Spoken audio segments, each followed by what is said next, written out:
What if I told you your skeleton is alive? Right now, your bones are constantly breaking down and rebuilding themselves.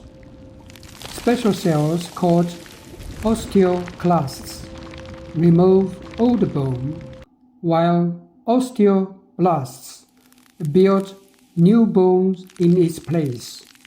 It's a process called bone remodeling.